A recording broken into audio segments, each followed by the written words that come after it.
How to clear cache in LinkedIn. Hi everybody, welcome back to our channel. In this guide, I'm going to show you the procedure on how can you clear the cache in LinkedIn app. To clear cache in LinkedIn app, you need to follow the steps.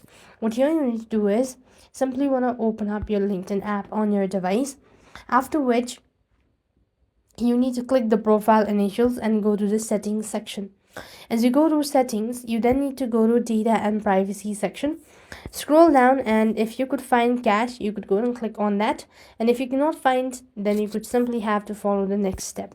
Open up settings on your device and go to app section.